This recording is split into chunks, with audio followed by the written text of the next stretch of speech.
देखने सुनने और चाहने वालों को इम्तियाज़ गुलियानवी की तरफ से अस्सलाम वालेकुम। आप देख रहे हैं अपना पसंदीदा चैनल यूके स्टार टीवी। अहबाब, पैगंबरों के सिलसिले में बनाई जाने वाली वीडियोस में आज की वीडियो हज़रत इदरीस अलैहिस्सलाम के बारे में है। हज़रत इदरीस अलैहिस्सलाम जिन्हें इंग्लिश और अबरानी ज़बान में अखनौक भी कहा जाता है। हज़रत इदरीस अलैहिस्सलाम का किस्सा शुरू करने से पहले आपको इस कायनात के बारे में होने वाली जदीद तहकीक से आगाह कर दूं। 1946 में बहिरा मुर्दार के किनारे गार से 90 कदीम सहीफे दरियाफ्त हुए। वहीं उन्हें बुक ऑफ एनॉक भी मिली। इन कदीम नुस्खों और बुक ऑफ एनॉक की दास्तान इतनी अहम है कि हर एक पे अलग से एक वीडियो बन सकती है, और अगर अल्लाह का फजल शामिल आल रहा तो इस पे वीडियो बनाई जाएगी। बुक ऑफ एनोक के मुताबिक खलाई मखलूक दुनिया में आकर तबाही और बेहयाई फैलाती थी, साथ ही कत्ल व गारत भी करती थी। इस किताब के मिलने के बाद इटली और स्विट्जरलैंड के बॉर्डर पर सेरन नामी एक रिसर्च सेंटर कायम किया गया जो सिर्फ और सिर्फ खलाई मखलूक के बारे में तहकीक करता था। क्योंकि साइंसदानों को खलाई मखलूक के बेशुमार शवाहिद भी मिल चुके थे। अब और किसी के बारे में क्या बात करूं। जिस शहर स्वीडन में मैं रहता हूं, इंग्लैंड का ये शहर है, यहाँ पे भी खलाई मखलूक की कई निशानियां नजर आती हैं। हमारे करीब ही बड़ा मशहूर एरिया है जिसे दूर दूर से लोग देखने के लिए आते हैं, स्टोन हेंज के नाम से। वहाँ पे जो बड़े बड़े पत्थर लगे हुए हैं उनके बारे में भी यही कहा जाता है कि इन्हें भी खलाई मखलूक ने लगाया है।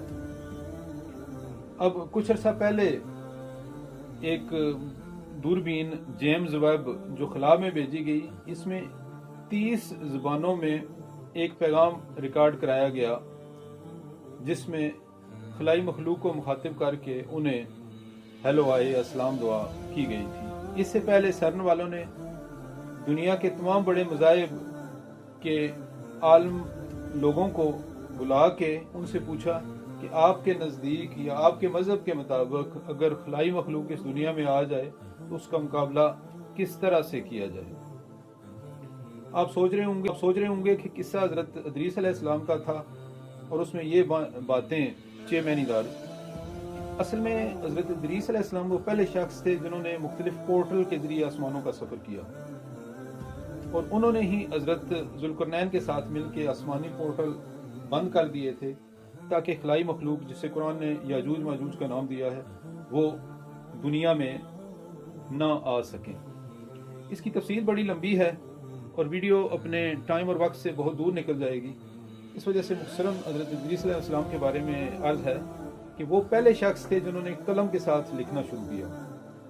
इसके अलावा इल्म हैत, इल्म नजूम, बहुत सारी चीज़ें थीं जो वो जानते थे। सबसे पहले कपड़ा सीना उन्होंने शुरू किया। इससे पहले लोग चमड़े का लिबास पहनते थे। जंग के बेशुमार औजार उन्होंने ईजाद किए। इसके अलावा अल्लाह ताला ने उन पे फजल फरमाया और उन्होंने इस दुनिया में 100 से ज़्यादा शहर आबाद किए। ये शायद मैं आपको पहले बता चुका हूँ कि हज़रत इदरीस अलैहिस्सलाम या हज़रत इनोक अलैहिस्सलाम हज़रत आदम अलैहिस्सलाम के पोते और हज़रत शीस अलैहिस्सलाम के बेटे थे। अल्लाह ताला ने आपको 72 से ज़्यादा ज़ुबानों पर उबूर अता किया था।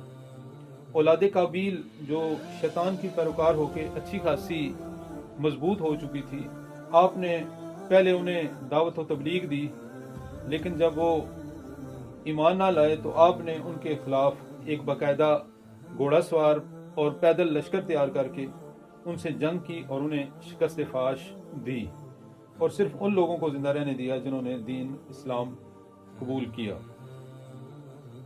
हज़रत इदरीस अलैहिस्सलाम ने जिन शहरों को आबाद किया वहाँ पे उन्होंने अपने 4 नायब मुकर्रर किए और उन 100 शहरों को इन 4 नाइब्स में तकसीम कर दिया।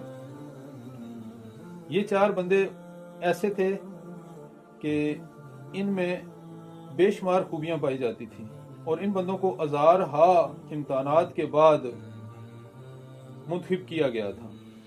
یہ 4 بندے جن کے نام تاریخ کی کتابوں میں لاؤس، الاس، ایسمینوس اور آمون لکھے ہوئے ہیں، ان سے حضرت ادریس علیہ السلام نے یہ عہد لیا تھا کہ وہ ہمیشہ اللہ تعالیٰ کے حکم کی پابندی کریں گے، نماز روزے کا حکم دیں گے اور شیطان کو ہمیشہ اپنا دشمن سمجھیں گے۔ اس کے بعد حضرت ادریس علیہ السلام نے اپنے بیٹے متشلخ کو اپنا جانشین بنایا اور آسمان دنیا پہ چلے گئے۔ بعض روایات کے مطابق آپ چوتھے آسمان پہ رہنے لگے اور وہیں پہ آپ کی ایک فرشتے کے ساتھ دوستی ہو گئی۔ ایک بار یہ ان کی وفات کا قصہ ہے جو بڑا دلچسپ ہے کہ وہ فرشتے کے ساتھ زمین پہ قیام پذیر تھے، تو ایک بار فرشتے سے کہنے لگے کہ مجھے اپنے پروں پہ بٹھا کے چوتھے آسمان پہ لے چل۔ تو فرشتے نے ان کی بات مانی اور حضرت ادریس علیہ السلام کو اپنے پروں پہ بٹھا کے چوتھے آسمان پہ لے گئے۔ وہاں پہ ملک الموت ان کا انتظار کر رہے تھے۔ ملک الموت نے جب ادریس علیہ السلام کو دیکھا تو کہنے لگے کہ میں حیران رہ گیا آپ کو یہاں پہ دیکھ کے۔ حضرت ادریس علیہ السلام نے اس کی وجہ پوچھی تو کہنے لگے کہ تھوڑی دیر پہلے اللہ تعالیٰ نے مجھے یہ حکم صادر فرمایا تھا کہ جاؤ اور چوتھے آسمان پہ جا کے ادریس علیہ السلام کی جان قبض کر لو، لیکن میں نے جب نظر دوڑائی تو آپ زمین پہ موجود تھے۔ میں اپنی جگہ پہ حیران تھا کہ آپ زمین پہ موجود ہیں اور مجھے حکم دیا جا رہا ہے کہ میں آسمان پہ جا کے آپ کی جان قبض کروں، لیکن میں اللہ تعالیٰ کو حکم مانتے ہوئے آسمان پہ آ گیا اور جیسے ہی میں یہاں پہ پہنچا، اب دیکھیں اللہ تعالیٰ نے آپ کو بھی یہاں پہ پہنچا دیا۔ پھر یوں حضرت ادریس علیہ السلام کی وفات بھی چوتھے آسمان پر ہی ہوئی۔